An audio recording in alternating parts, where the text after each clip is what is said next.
terms of marketing, your spend, because this is a hot topic. A lot of people, when they just join us, they can't believe how much you should be spending on marketing, because most of them, especially if they're small guys, they're like, oh, I'm spending not much at all. So what do you guys typically budget for? Like in 2025, which will be here in a minute, what are you guys thinking you'll spend marketing wise?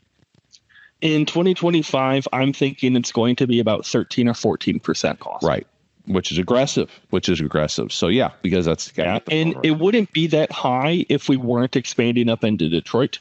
Right. But when you're greenfield in a new market, the only ways to go about that are expensive. Yeah, that's right. No, and that totally makes sense. And that includes your canvassing department too. That's not just traditional online and other media like that. So, and then what is your mix? Kind of what percentage is canvassing of that marketing budget, and then some of the other, online and traditional media? What's the kind of breakdown? Yeah, so we're projecting a minimum of 14.3 million in revenue next year. Canvassing is 4 million of that. TV will be 1.3, so about 10%. Another 10% will come from pay-per-click. Yeah. And then we're now doing things like job site mailers. We do giveaways on the radio. Get about 8% of our revenue just from the amount of yard signs and people recognizing our truck wraps. And that's something big and bright yellow. People go, it's, again, smaller guys or people that are just used to work.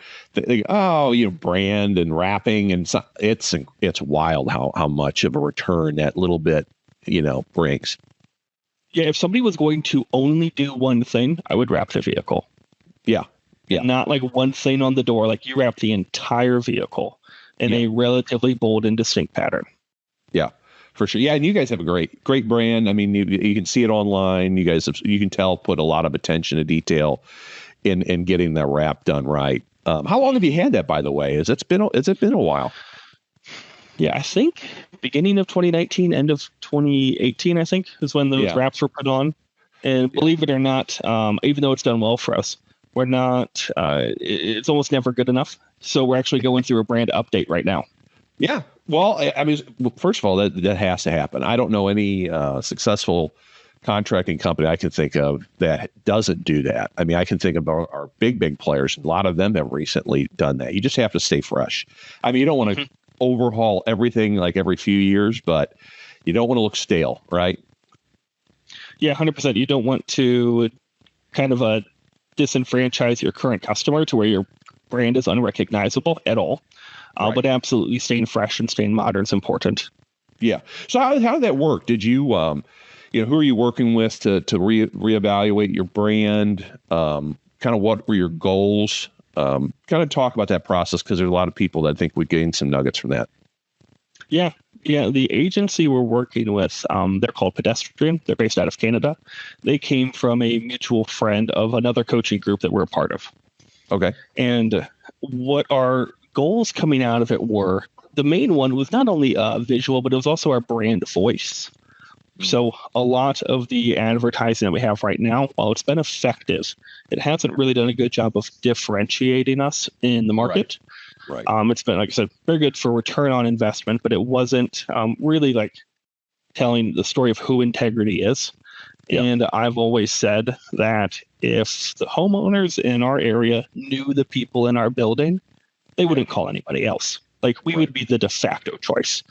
Right. So it's really like, okay, how do we tell that story accurately, concisely, in a way that really kind of drives it home for a homeowner? Yeah. How did you? So the agency was recommended to you. Did you compare them to anybody else, or you just said, hey, we got good work? Oh yeah, no, word of mouth. We compared them to a few other people. I can't remember the name of the agency that Noel runs, but we also looked at KickCharge, which is a fantastic visual branding company. I follow their owner on Facebook, and they're in a few different groups. They do great work. I know who you're talking about. Yeah, but they outside of them, we talked with a few people related to brand voice, but we ultimately settled with Pedestrian. Yeah. What was the determining factor? Just the field? Just again, for people that want to go through this process, any little nuggets that might help them? Yeah. So it was a few things. One, certainly culture fit. Like the guy who runs the agency, he could work with our company, like for our company. It was a very natural hand and glove fit.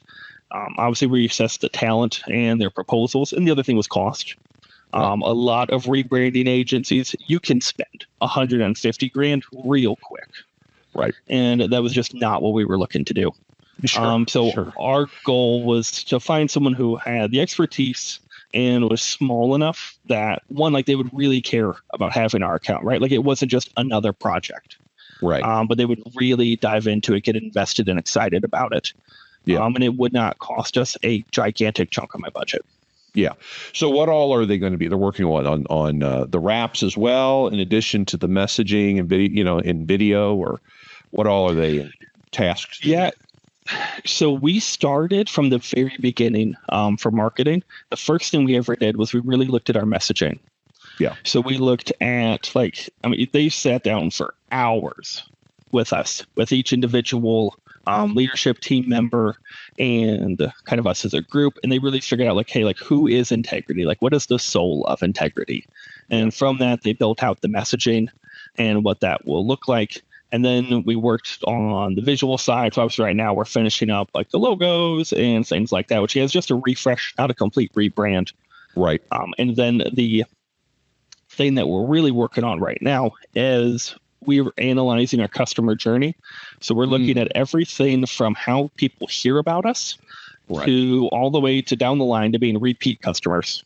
Yeah. And we looked at every single possible interaction a homeowner has with us. And then they gave a grade to each one of those. And we're like, hey, where are the most impactful places where we can, one, drive revenue, but also just improve, so that by the end of this, we're going to have an unmatched customer experience, at least in our market. That's fascinating. Where, so they graded it based on their opinion of how you guys do. Wow. So, okay, I got to ask, where did they feel like you really needed help? Where were you weakest at? So it was the original reasons that we were coming to them. Which was on my end for like the marketing, the advertising, having a partner that can really kind of help with that more unique messaging. Yeah. Very fast. Yeah, because I think when we talked previously, a lot of the message, you wanted not only to try and differentiate who you guys are, but like also the process with which you do your work, right? Like you'd use different materials than a lot of typical contractors. And everyone wants to say quality, right? But quality means nothing. You have to be more descriptive. Is that are you guys going down that path as well? Yeah, absolutely. And it's the path that we go down in the home for sales. Like when we sit down with a homeowner, all we do is educate them on what roofing is and each of the parts and pieces, and why you should care if your contractor uses ring shank nails, why you should care about the quality of the shingle, what the underlayment is, if they're using a drip edge extension, the whole nine. And by the end of it, you go, oh crap, all this stuff really does matter. I should pay more for my roof. Yeah. That's fascinating. That's great. So it's just explaining all of that. Sorry. No, that's fine. In our marketing as well. It's just really kind of extending that message where, you can't get that specific for the most part, but kind of just carrying that same ethos and idea.